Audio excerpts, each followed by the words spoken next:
자, 오늘 여러분들에게 제가 이제 얘기하고 싶은 것은 이제 교회 같은 고넬료 가정을 하나를 소개를 하려고 합니다. 결론은 여러분들이 교회 같은 가정으로 결론을 내리면 돼요. 그러니까 교회 같은 무슨 가정? 고넬료 가정, 고넬료의 가정, 그래야 되겠는데 의자는 또 뺐습니다. 이해하시고요. 자, 그 다음에 우리가 먼저 본문을 먼저 한번 읽어보죠. 사도행전 10장 1절이 있습니다. 가이사랴에 고넬료라 하는 사람이 있으니 이달리아 부대라 하는 군대의 백부장이라. 그가 경건하여 온 지방과 더불어 하나님을 경외하며 백성을 많이 구제하고 하나님께 항상 기도하더니. 자, 왜 하나님께서 이스라엘의 가정 가운데 훌륭한 가정을 모델링으로 하지 않고 왜 이탈리아 당시에 그 유대인들이 그렇게 싫어하고 증오한 이 로마 군인의 가정을 모델로 했을까? 한번 여러분 생각도 한번 해보세요. 하나님은요, 유대인의 가정이든 이스라엘의 가정이든 이방인의 가정이든 차별하지 않습니다. 중요한 것은 가장 모범적인 가정을 얘기하고 있어요. 가장 모범적인 가정. 그러면 오늘 이 고넬료의 가정을 소개하고 있는데, 먼저 이제 여기서 제가 서론적으로 좀 얘기하고 싶은 것들이 뭐가 있느냐면요, 우리나라의 그 사회학자가 제목이 뭐죠? 행복하기 위한 필요한 것. 행복하기 위해 필요한 것. 필요한 것. 마이크가 작아요. 왜 크게 읽어줘야죠. 행복하기 위해서 필요한 게 뭐냐라고 물어봤어요. 행복하는 것이 행복하기 위해서는 뭐가 필요하는가 했더니 뭐가 필요하죠? 친구. 여러분, 친구가 있으면 행복하죠? 언제 친구가 필요합니까? 내가 외롭고 고독할 때, 뭔가 얘기하고 싶을 때 친구가 필요해요. 그러나 행복할 때는 친구도 귀찮아. 그러니까 이게 100%가 아니란 것만 기억했어요. 내가 얘기하는 건 절대적인 것이 아니에요. 그 다음에 두 번째 뭐가 필요하죠? 배우자나 이성 친구. 그 배우자, 그 다음에 애인이 있으면 행복할 것 같다. 그런가요? 아니에요. 여러분, 애인도 때로는 귀찮아. 꼬치꼬치 따져. 어디 갔다 왔어? 뭐 먹었어? 누구 만났어? 귀찮아. 그리고 배우자요? 배우자도 그래. 집에 들어오면 밥을 해주고 빨래 해주고 이런 거 하면 다 좋은데 왜 늦게 와? 빨리 좀 와. 자꾸 간섭하려고 하니까 그래, 귀찮아. 근데 그게 행복하냐? 젊은 애들이요, 결혼만 하면 행복하다고 그러죠. 이 사회학자가 연구 통계를 내보니까 아니더라는 거예요. 자, 그 다음에 화목한 가정. 화목한 가정은 그래도 몇 %예요? 20.3%. 화목한 가정. 어차피 가정을 만들었으면 화목하면 행복하더라. 교회도 마찬가지예요. 교회도 화목하면 교회 생활이 행복합니다. 저는 감사한 게 정말 목회 시작한 날부터 지금까지 교회가 쌈박질하고 난장판 만들고 이런 짓을 하는 교인들이 없다는 거. 그런데 이런 짓을 하려고 하는 사람은 지 혼자 그냥 나가요. 기어서 나가더라고요. 내가 하나님 앞에 기도를 했어요. 교회를 무너지게 하고 교회에서 못된 짓 하면은요, 스스로 기어 나가게 해주세요. 나는 제명은 안 시킬게요. 그랬어요.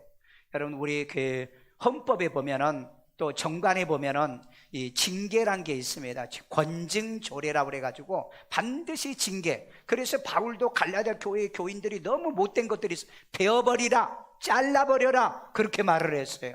그래서 나는 하나님께, 하나님, 나 목회 시작하고요, 마지막 마칠 때까지 교인들 절대 제명시키지 않게 해주세요. 그런 기도를 나도 몰랐어요. 권징조례를 몰랐어요. 그래서 저는 아직까지 제명을 하지를 않았어요. 그래요, 여러분 감사하세요. 교회에서 못되게 군다면은 그 제명도 당하는 거예요. 자, 그 다음에 세 번째, 건강 28.44%. 건강이 28.44%. 여러분, 개인 건강이 가족보다 더 소중하다는 거. 요즘이요. 그래서 미래는요, 사업하시려고 하면은 바이오 계통의 사업을 하시고요, 건강 계통의 사업을 하십시오. 왜? 가족보다 더 중요시 여긴 게 개인 건강입니다. 미래는요. 그래서 요즘 뭐 바이오 주식이라는 거 이런 거 많이 하죠. 앞으로 여러분 돈 벌려고 하면은 바이오 계통의 이 연구를 많이 하시고 이 먹는 거, 이거 사람들이 먹는 거에 굉장한 관심을 갖습니다. 먹는 거요. 그래서 먹는 것이 행복의 만족도가 그래도 20%가 넘더라. 자, 그 다음에 돈 40.6%. 돈은 40%. 근데 이 모든 거 결혼하려고 하고 친구 사귀기도 하고 애인도 사귀고 그 다음에 가정도 만들고 이런 거 하려고 하니까 뭐가 필요하더라? 돈이더라는 거예요. 그래서 요즘 젊은 애들이 이제 그 항의하고 그 다음에 세상을 항변하는 이유가 뭡니까? 돈을 못 번다는 거예요. 돈이 있어야 집도 사고 돈이 있어야 결혼도 하고 돈이 있어야 되는데 돈이 없다 이 말이에요. 그래서 이제 이 돈이 행복 지수에 가장 높더라. 그래서 우리 연세 드신 분들도 뭐가 필요하냐? 자녀들 얼굴이냐? 찾아오는 거냐? 그 다음에 뭐 손주들이냐? 다 필요 없다. 돈만 보내라 그래요. 세상이 변했어요. 세상이 변했다고. 그러나 여러분 아이들도 와야 되고 인사도 해야 되고 다 해야 돼요. 그래서 이제 이 시대는 돈이 비중이 굉장히 높아졌다. 굉장히 높아졌어요. 요즘요 젊은 애들에게 개척을 왜 안 하느냐 그랬더니 돈이 없어서요. 다들 그래요. 저는 교회 개척할 때요 돈 계산 안 하고 개척을 했어요. 그때는 가능했었어요. 그때는 가능했다고. 근데 지금은 우선 자기가 살려고 하는 사태가 나오려고 해도요 3억, 4억, 5억, 6억이에요. 그러니까 교회는 몇 천만 원 하고 월세 내면 되는데 가정은 그렇게 못 꾸려 나가더라고요. 그래서 미래는 결정적으로 모든 것이 타격에 영향을 줄 수 있는 것이 돈이 되어져 가더라. 한번 여러분들이 이걸 고민을 많이 해보시고 이건 사회학적 측면에서 얘기한 겁니다. 자, 그러면 돈이 얼마가 있다고 하면 행복하는가? 얼마?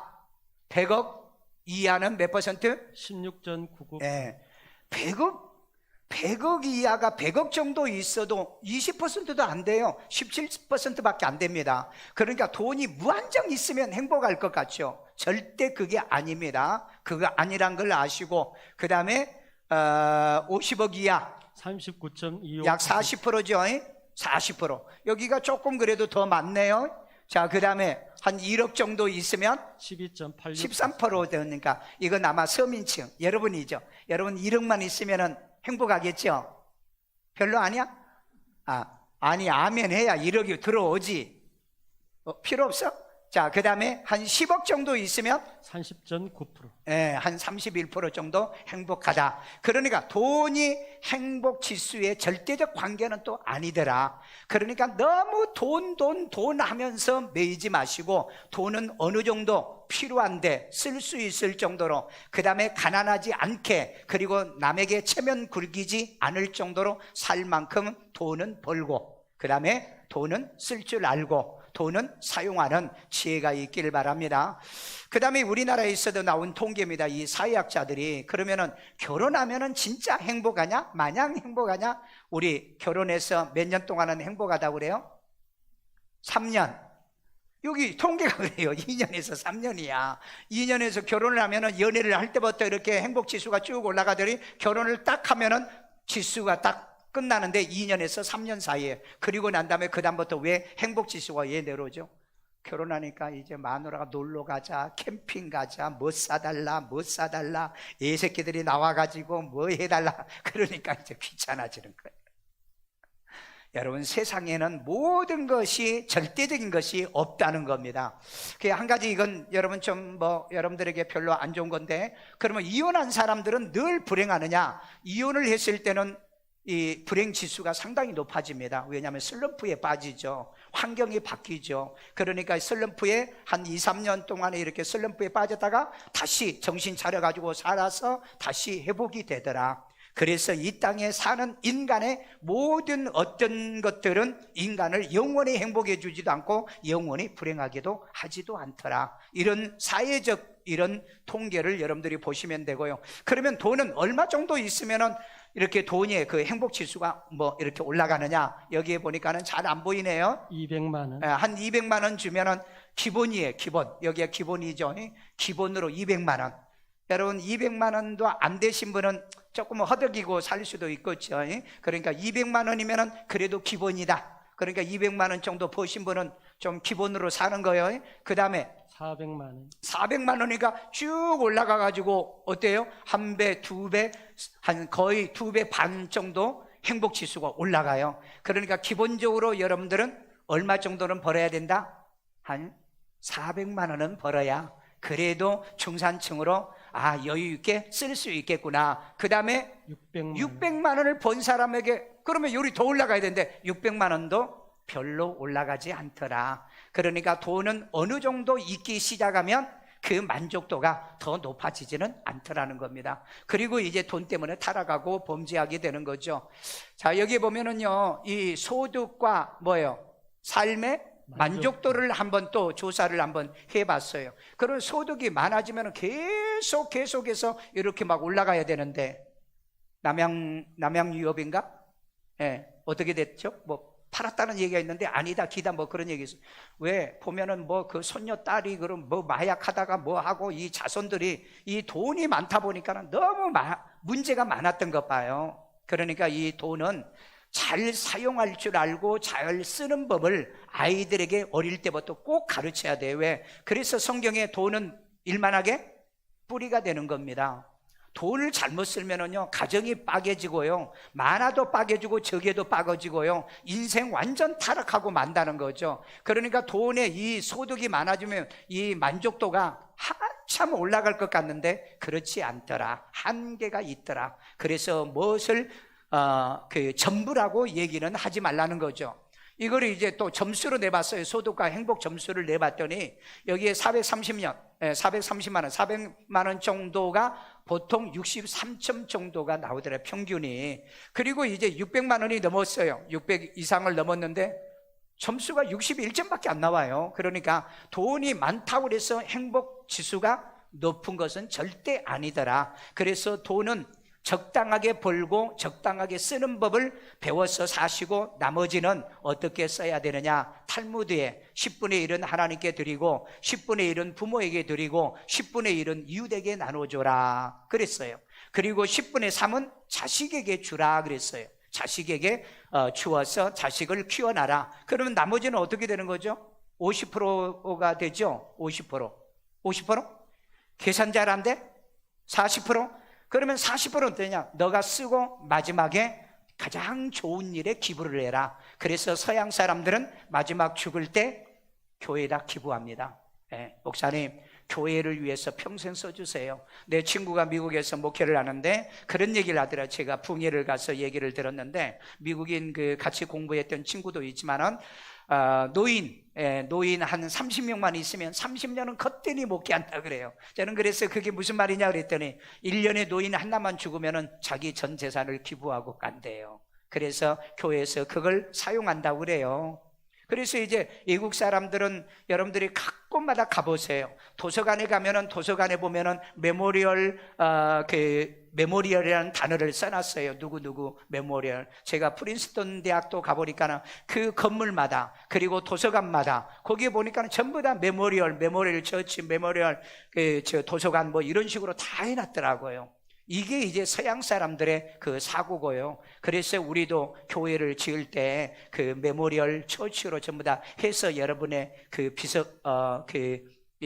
헤드스톤이죠. 그 헤드스톤에다가 이름을 써놓은 겁니다. 아마 주님 오실 때까지 아마 있을 거예요. 그렇잖아요? 똑같은 먹고 사는 거 있으면서 내가 이 땅에 뭔가 남겨놓고 갈 수 있는 그런 삶도 한번 여러분들이 살아봐라. 그래서 돈이 어마어마하게 많다고 해서 점수가 막 70점, 80점, 만족도가 100점은 없더라. 세상에 이 물질 관계, 인간 관계, 친구 관계, 그 다음에 사람 관계, 그게 저와 여러분을 영원히 행복한 가정은 만들어주는 것이 아니더라. 자, 이분이 이름이 뭐죠? 에디 테너라고 그래가지고 일본의대 교수, 심리학 교수입니다. 이분이 수십 년 동안 상담 심리를 통해서 연구를 해봤는데 미국의 7점 만점에 이 부자들의 만족도를 해보니까는 5.82 정도 나와요. 그 다음에 미국인 평균 미국 사람들의 5.34. 물론 미국인들도 노숙자가 있고 어려운 사람들도 있지만은 그러니까 돈이 많다고 그래서 100점 만점, 10점 만점도 없더라. 7점 만점도 없더라. 그래서 돈은 전부는 아니더라. 그러나 돈은 벌어야 된다. 돈은 있어야 된다. 믿으시면, 벌기를 원하시면, 그렇게 되기를 원하시면, 여러분 돈은 무시하면 안 됩니다. 돈은 무시하면 안 돼요. 왜 그러냐면은 요즘 개척을 못하는 목사들의 얘기를 들어보면은 돈 때문에 못한다고 그래요. 하나님의 사업 때문에, 사업을 물질 때문에 못한다고 그래요. 그러니까 이런 것들을 가만히 생각하고 여러분이 땅에 살 때 먹고 사는 것에 대한 하나님이 책임져 주고 그 다음에 하나님의 복을, 물질의 복을 받으시기를 바랍니다. 저는 물질의 복을 왜 내가 사모하고 좋아하느냐면요, 저는 중학교 때 아버지에게 쫓겨났다고 그랬잖아요. 저는 내가 고등학교 가기 전에 알바해가지고 돈 벌어다가 중학교 졸업장을 못 받아가지고 졸업장을 찾아왔어요. 고등학교를 다니면서 한 번도 제가 학비를 내본 적이 없습니다. 그래서 선생님한테 끌려가가지고 심할서 쓰래요. 너 돈 안 내면 시험 봐도 취소된다고. 맨날 그래가지고 학교를 그렇게 해서 내가 졸업을 했고요. 제가 대학을 다니면서도요, 책 한 권을 제가 못 샀어요. 책 한 권을요. 그래도 내가 참 감사한 게 뭐냐, 학교를 포기하지 않았다는 거. 내가 그때 만약에 학교를 포기해버렸으면 내가 어떻게 목사가 됐겠어요. 그래서 인생은 포기하지 말자. 힘들어도 포기하지 말자. 어려워도, 돈이 없어도 포기하지 않기를 바랍니다. 나는 그게 너무 감사해요. 포기하지 않으니까 내가 박사학위까지 공부를 내가 할 수 있었던 거 아니겠어요? 내가 만약에 돈 없어가지고 공부를 했다면 내가 무슨 박사를 알고 내가 왜 텀으로 내가 유학을 왜 갔다 왔겠어요? 그러니까 절대 포기는 하지 말아라. 왜? 돈이 전부는 아니더라. 나는 그때 하나님이 참 내게 믿음을 줬다는 게 얼마나 감사한지.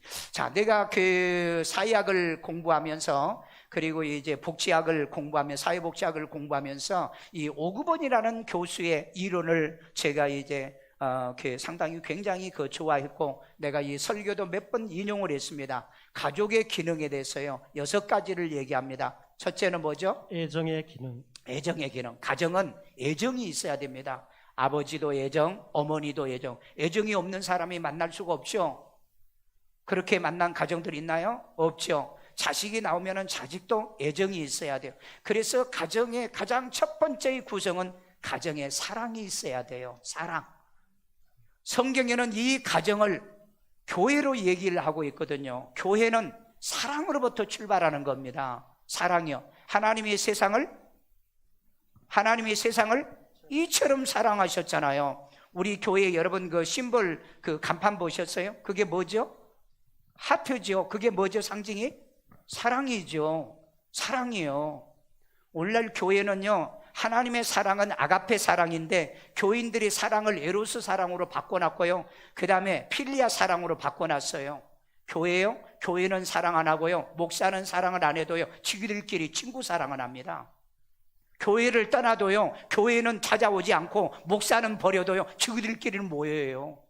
변질된 사랑이 오늘날 교회 안에 얼마나 많은 줄 아십니까? 그 사랑은 무슨 사랑인 줄 아세요? 아가페 사랑이라고요. 죽었다 깨나도 하나님 사랑이고 교회의 사랑이고 자기를 구원해주는 목사 사랑이라고요. 그런데 오늘날은 교인들은 절대 그렇게 하지 않아요. 절대 그렇게 하지 않아. 그래서 내가 그 교회 간판을 그렇게 바꿔놓은 거예요. 사랑으로 생긴 게 교회고 사랑으로 출발하는 게 말씀이고, 하나님이 세상을 이처럼 사랑했다고 그랬잖아요. 그 사랑은 신약과 구약이라고 제가 거기에 해놨잖아요. 구약과 신약이라고요. 성경 밖에 벗어난 것은 에로스 사랑이요, 필리아 사랑이요, 그 다음에 형제 사랑인 스톨게 사랑입니다. 그 사랑을 얘기하는 게 아니에요. 아가페, 하나님이 얘기하는 그 아가페 사랑으로 사랑을 해 나가시길 바랍니다. 그래서 가정이든 교회든 간에 무슨 기능이 있어야 된다? 애정이 있어야 돼. 애정이 없으면 가정은 무너지고 마는 거예요.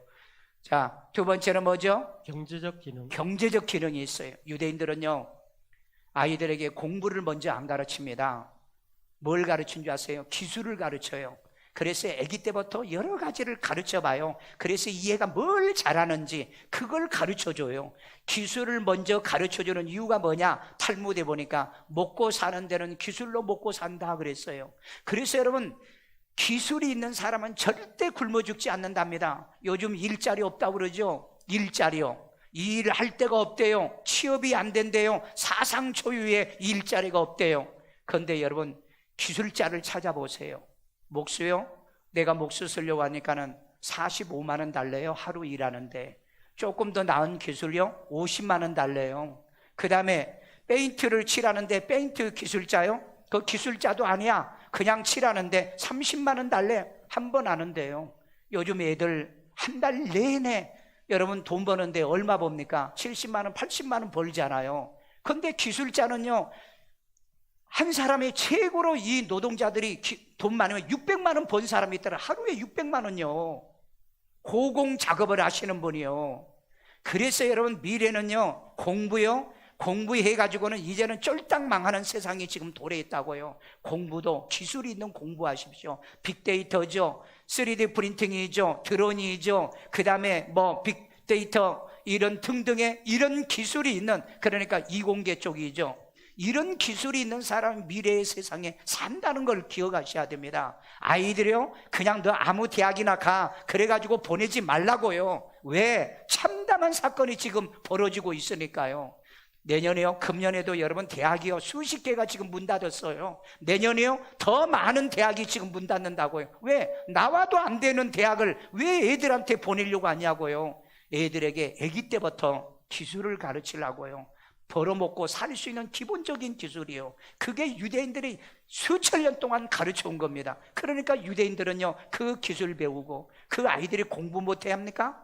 지구상에 가장 똑똑하고 공부 잘하는 애들은 유대인들이지 않습니까? 공부하셔야 돼요. 요즘 공부하지 않으면요, 절대 살아남지 못합니다. 그래서 나는 여러분에게 그렇게 공부 가르치려고 큐티를 해보는데, 다 큐티를 싫어해요. 공부를 싫어해요.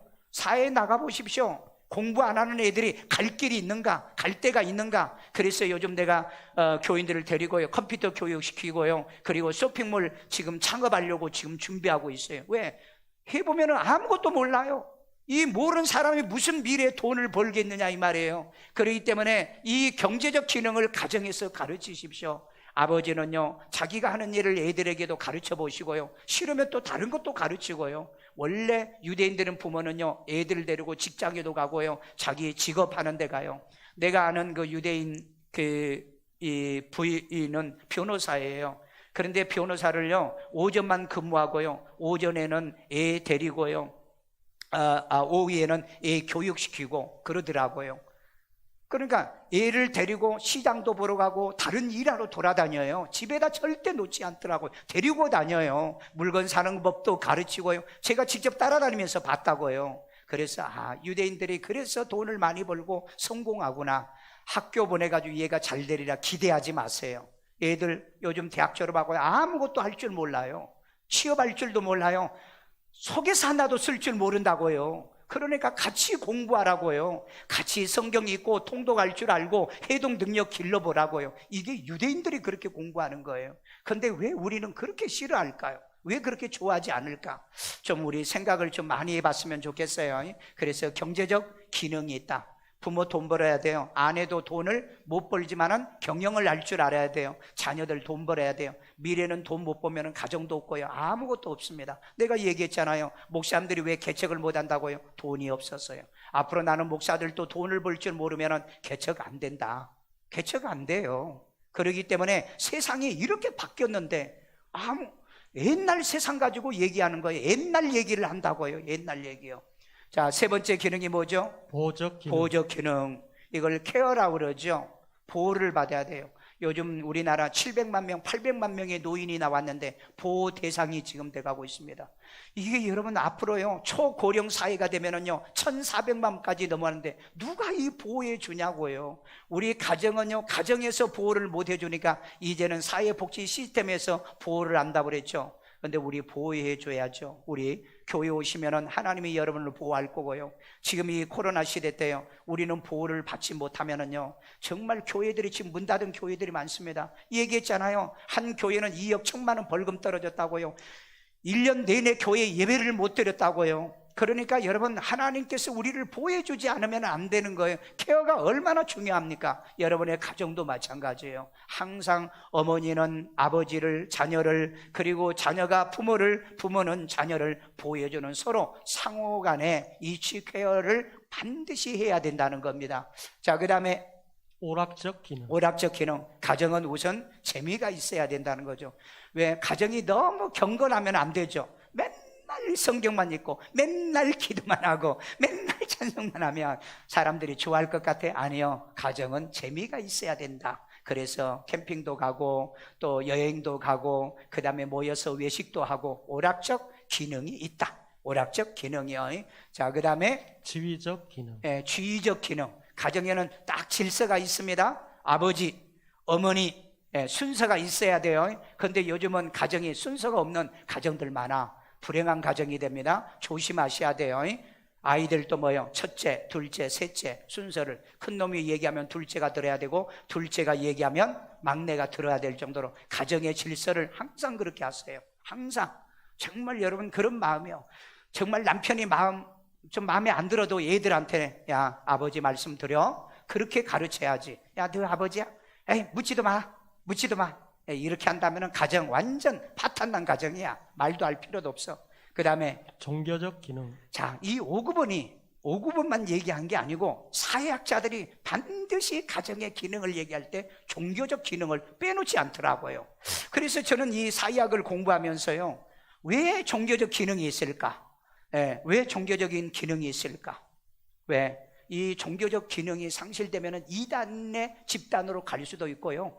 그 다음에 이 불신의 무신론자들이 되어버리면 가정은 하나님이 없다라고 생각하면 윤리와 도덕이 없이 완전 타락을 하게 됩니다. 그래서 우리 하나님의 형상대로 만들어지는 이 종교적 기능은 가정에 반드시 있어야 된다. 그래서 오늘 제가 여러분들에게 사도행전 10장 1절을 소개합니다. 있습니다. 가이사랴에 고넬료라 하는 사람이 있으니 이달리아 부데라 하는 군대의 백부장이라.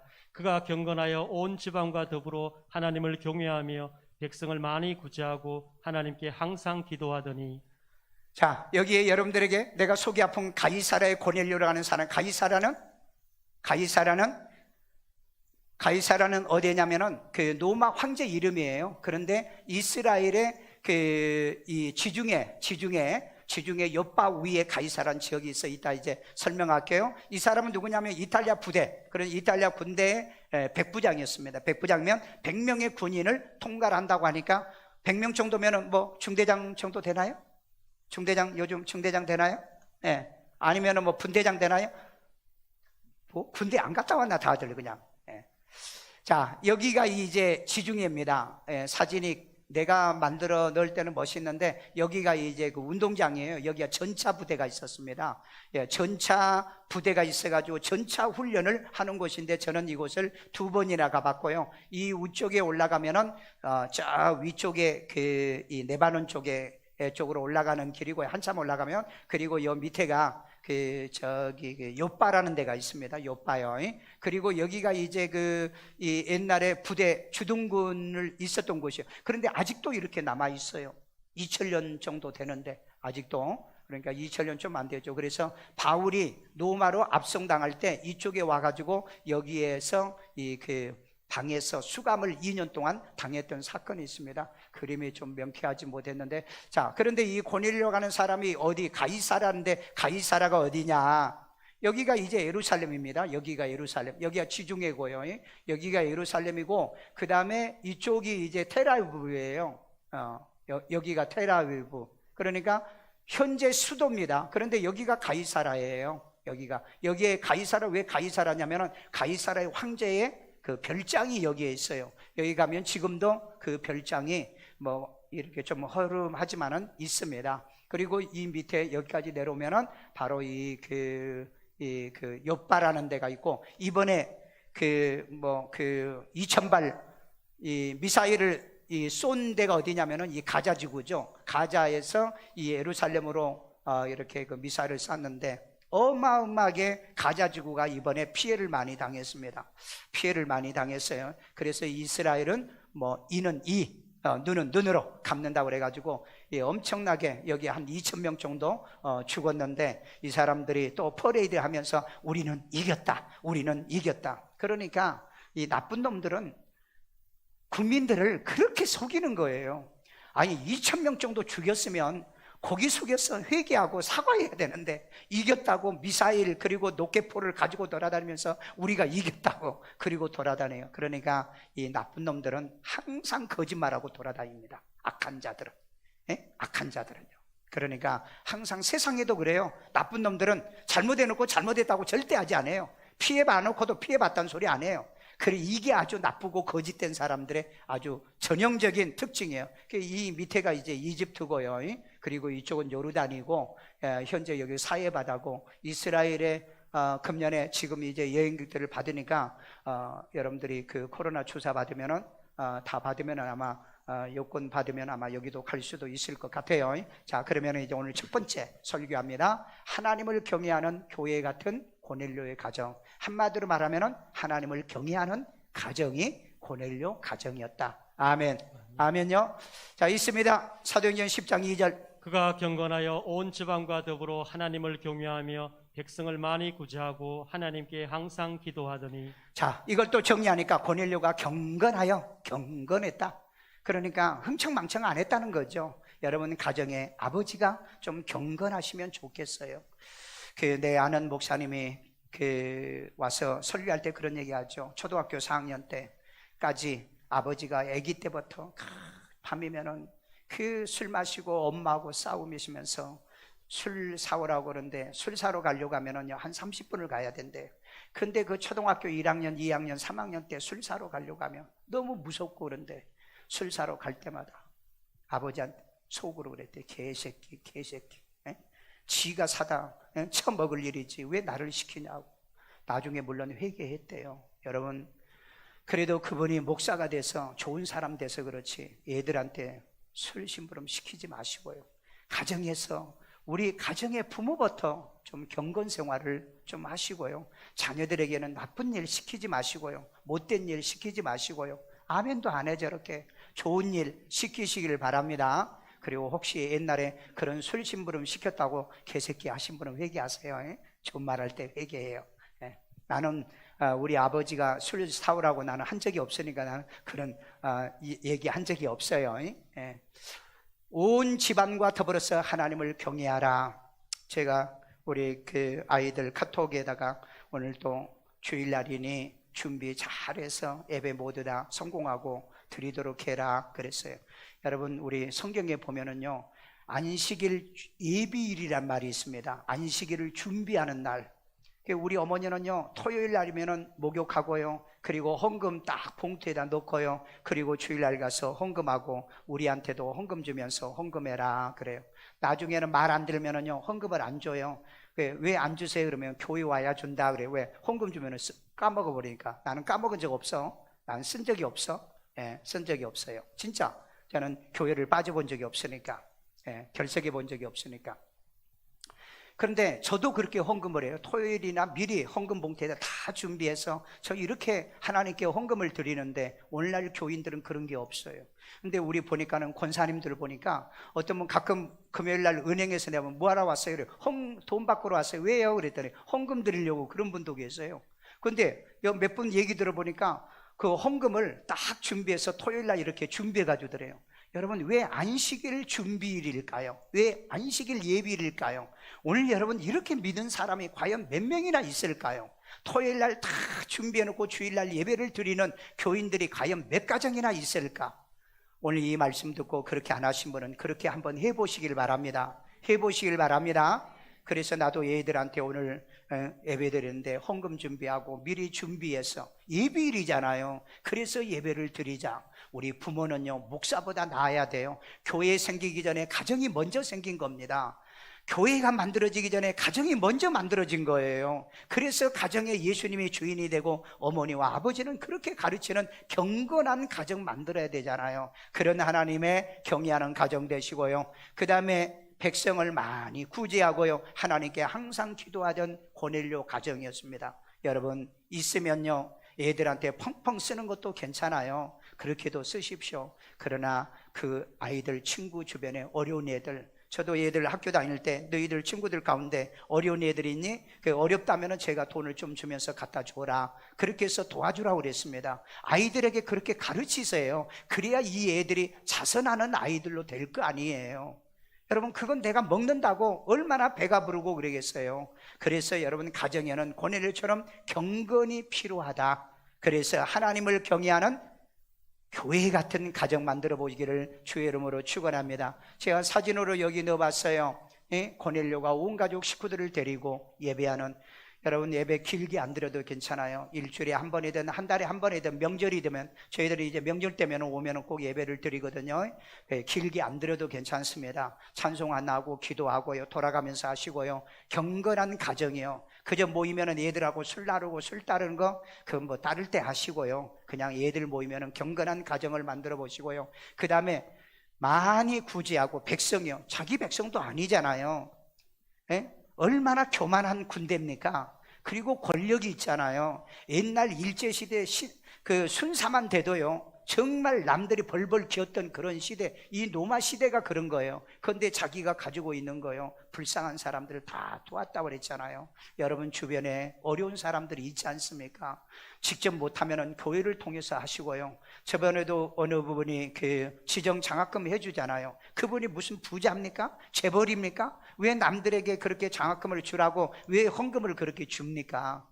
여러분, 그런 마음이 있으면 우리 젊은 애들도 내가 받으면요, 아, 나도 언젠가는 이거 갚아야 되겠다, 그런 마음 가져야 돼요. 장학금 받고 딴 데 도망가고 그런 짓 하지 말고요. 그런 걸 배우는 데를 가라고요. 그런 정신을 가르치는데 그래야 되잖아요. 교회라는 게 뭡니까? 그냥 내가 몸뚱아리 있다가 자고새처럼 그냥 남이 지어놓은 집에서 살다가 훅훅 날아다니는 게 그게 교회냐고요? 그게 성도냐고요? 그거 아니잖아요. 교회는 가르치는 거잖아요. 왜 내가 군대 가는 아이들에게 축복기도 해주고 왜 내가 용돈을 왜 줍니까? 나 얘들 군대 갈 때 내 애들 용돈 안 줬어요. 그런데 다른 애들은 내가 다 하잖아요. 왜? 이게 목사가 정말 내 자녀같이 사랑해줘야 되기 때문에 그걸 내가 표시하는 거고, 용돈 안 줬다고 세제미 사명이 군대 갈 때 단 한 번도 면회 간 적도 없고요, 방문한 적도 없어요. 그래도 나는 교회에 가는 애들은 수시로 어떤 문제가 있다 그러면 제가 다른 분을 통해서 상담해주고 군목 통해서 상담하게 해주고 다 해주고 있잖아요. 오늘 여러분, 우리는 정말 교회라고 하는 것은 내 자식만 돌본다면 그게 무슨 교회인가요? 아가페 사랑이요, 모든 사람을 포용적인 거잖아요. 넓은 마음 가지고, 넓은 사랑 가지고 이 고넬료 같은 마음으로 가정을 교회로 만들어 가시기를 바랍니다. 두 번째입니다. 주의 말씀 받은 교회 같은 고넬료 가정이에요. 사도행전 11장 13절입니다. 그가 우리에게 말하기를 천사가 내 집에 서서 말하되 내가 사람을 요바에 보내러 베드로라 하는 시몬을 전하라. 그가 너와 내 온 집이 구원받을 말씀을 내게 이르리라 함을 보았다 하거늘. 자, 여러분이 이제 천사가 말씀으로 구원받은 베드로를 청하라고 합니다. 여러분에게 어떤 목사가 필요한 줄 아세요? 구원받은 목사가 필요해요. 구원받은 목사가 구원으로 인도합니다. 제가 어느 교인이요, 어느 교회를 52년 다녔대요. 그래서 이사를 와서 왔다는 거예요. 그래서 예수 영접했냐 물어봤더니 예수 영접 안 했대요. 뭐냐요? 예수 영접이요. 아니 52년을 교회를 다녔는데 예수 영접 기도를 안 한 거예요. 그렇다면 그 목사는 예수 영접 안 한 거잖아요. 여러분, 정말 심각한 일들이 많습니다. 심각한 일들이요. 그래서 여러분, 천사가 왜 베드로를 지정을 했겠어요? 베드로가 예수를 구주로 믿어서 구원받았기 때문에 구원받은 베드로를 보낸 거예요. 왜? 이 가정을 구원시키려고. 여러분에게 필요한 목사는 누군 줄 아세요? 구원받은 목사가 필요해요. 젊은 목사 필요합니까? 아, 뭐 어느 교회는요 젊은 목사, 그러면 10대 데려다가 목회하지, 10살짜리 데려다가 하지, 그러면 20대를 데려다 하지. 그게 중요하냐고요. 그게 중요하냐고요. 이번에 내가 목이 갔잖아요. 병원에 가가지고 보니까, 사진을 찍어 보니까 목에, 목청 안에 주름살이 생겼어요. 그런데 의사가 딱 하는 말이, 목사님은 목소리를 1.5배로 사용했습니다 그래요. 내가 40년을 목했는데 60년 동안 쓸 걸 내가 얘기했다는 거예요. 그래서 목에 주름살이 생겼대요. 나 이거 처음 알았어. 나는 얼굴만 내 주름살이 생긴 줄 알았더니 내 목에도 주름살. 안쓰러운 표정이라도 좀 해봐. 내가 얼마나 말씀을 많이 전해가지고 여러분에게 가르쳐 주려고 1.5배를 써요. 아니 나는 기계에 그게 나타나는 줄 몰랐네. 기계에 나타나요. 그래서 2주간은 말하지 마세요. 어디 갔다 오세요. 내가 지금 어디 갔다 오게 생겼어요. 그래서 오늘은 좀 말을 적게 하려고 그래서 파워포인트를 좀 준비한 겁니다. 오늘 여러분 구원받은 목사가 구원받게 만드는 거예요. 아멘요. 젊은 목사 필요합니까? 젊은 목사 필요해요? 아니 젊은 목사면 되냐고요. 어떤 분은 그래요. 우리 교회는 젊은 목사라고요. 어떤 분은요, 우리 교회는요 1만 명 모인대요. 내가 그 교회를 우연히 가게 됐어요. 어떤 분이 열심히 그 머신을 돌려 그 머신이요. 그 무슨 머신이요? 크린 머신이죠. 그걸 막 돌려요. 그래서 월요일인데 정말 집사님 수고하십니다. 그런데 나 집사 아닌데요. 그러는 거예요. 아니 평신도가 이렇게 봉사하세요? 아니요 나 평신도도 아닌데요. 그럼 뭐예요? 그래 저 용역이에요. 그래요. 교인 10,000명 자랑하면 뭐합니까? 교회 봉사자들이 없대요. 교회 봉사자들이. 그래서 내가 물어봤어요. 식당은 누가요? 식당도 용역이 들어왔대요. 요즘은 교회는 교회가 아닙니다. 교회란 게 뭐죠? 반드시 기능 중에 예배가 있죠, 교육이 있죠, 그리고 서비스가 있어요. 봉사입니다. 나는 그 얘기 듣고요, 이제는 교회가 아니구나. 교회가 아니에요. 기업이잖아요. 교인들 와서 헌금 걷어들이고 그 다음에 용역 다 쓰시면 되잖아요. 그러면서도 자랑해요. 뭘 자랑하시렵니까? 아니 구원받은 걸 자랑하세요. 예수 자랑하시고요, 천국 자랑하시고요, 말씀 자랑하는 그런 교회 돼야 되잖아요. 내 아는 후배가요, 자기는 제자교육 한다고 동탄에서 제자교육을 한 5년을 했는데 교인들이 80명 모인다고 그러더라고요. 참 고생했다, 대단하다. 2년 후에 내가 그쪽에 집회하러 갔다가 만났어요. 문 닫았대요. 왜 문 닫았냐?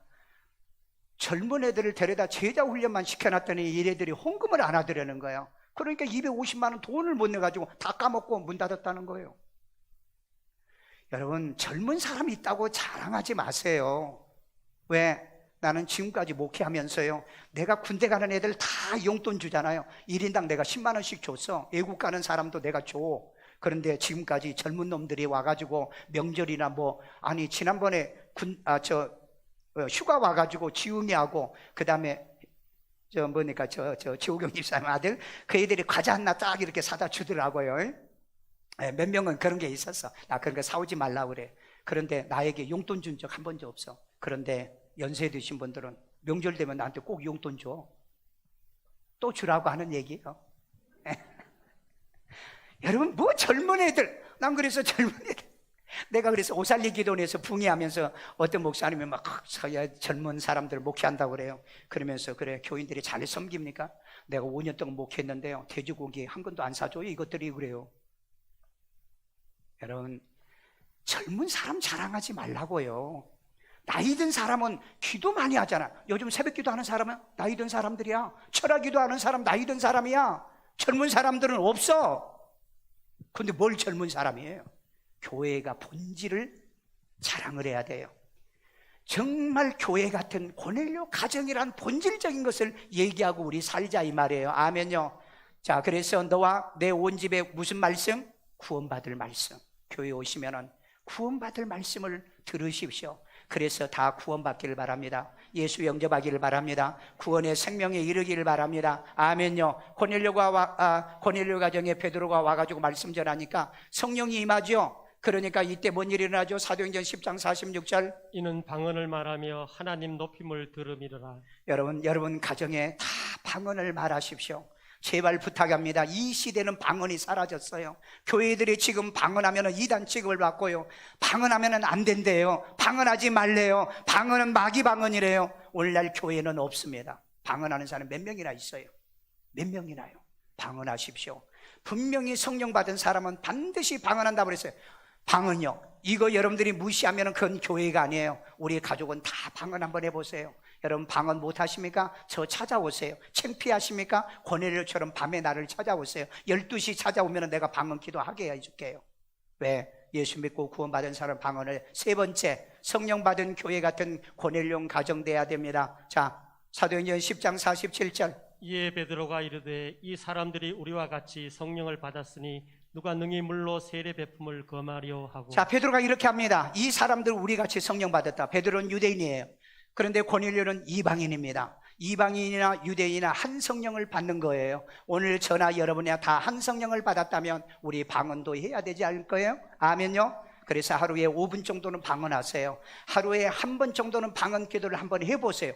이 성경에 했으면 우리도 하면 될 거 아니에요? 왜 하지 말라고 합니까? 왜 방언은 없어졌다고 그럽니까? 성령이 사라졌나요? 오늘날 교회가 아닌 교회가 너무 많고요. 목사가 목사 아닌 사람 너무 많아요. 왜? 방언이 없대요. 방언하면 사탄이 하는 거래요. 방언은 하지 말아야 된대요. 왜 하지 말아야 됩니까? 왜 성경을 부인합니까?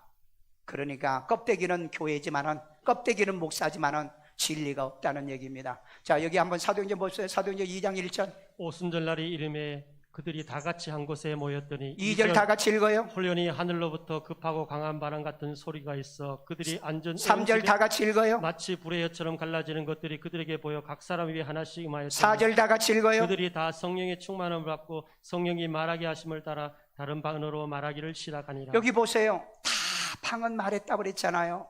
왜 초대교회는 다 방언했는데 오늘 현대교회는 왜 방언을 안 할까요? 여러분 방언하세요. 우리 방언하잖아요. 철학 때도 하고 새벽 기도도 나는 하잖아요. 하십시오. 성령 받은 증거로 하십시오.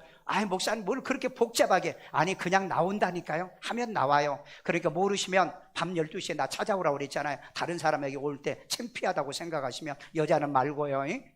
자, 고린도서 14장 18절. 내가 너희 모든 사람보다 방언을 더 말함으로. 바울이 고린도 교회 교인들에게 너희보다 방언을 더 말한다고 그랬잖아요. 바울이 얼마나 방언 기도를 많이 한 줄 아십니까? 이거 왜 교회에서 안 가르칠까? 뭘 가르칩니까? 교회에서 진짜 해야 될 거 성령 받게 만들어야 되는데 뭘 가르치냐? 고린도서 14장 5절이요. 나는 너희가 다 방언 말하기를 원하나. 나는 너희가 다 방언 말하기를 원한다. 바울이 이렇게 말했는데 방언하는 사람이 몇 명이나 됩니까? 그래도 우리 교회는 방언하는 사람이 많아요. 여러분 몰라서 그렇지. 방언할 줄 아는 성도 되시기를 주의 이름으로 축원합니다. 마지막 결론입니다. 어떤 가정을 원하십니까? 어떤 가정? 자, 첫째 읽어봐요. 예수님이 없어도 행복한 가정을 원하십니까? 예수님이 없어도 여러분 행복한 가정을 추구하고 있습니까? 예수 빼놓고 예수 제해놓고 행복한 가정을 원하십니까? 아니면 행복은 없어도 예수님이 있는 가정을 원하십니까? 원하십니까? 아멘. 아멘요. 자, 그 다음에 예수님도 있고 행복도 행복도 있는 가정을 원하십니까? 아멘. 오늘 여러분 비록 행복은 없어도 예수님이 있는 가정을 만들어야 내 가정 천국 가게 만들고요. 그러나 행복도 있고 예수님도 있는 가정 되기를 주의 이름으로 축원합니다. 그러면은 고넬료 같은 교회 같은 고넬료 가정을 원하신다면은 첫째 뭐 해야 돼요? 하나님을 경외하는 가정. 아멘.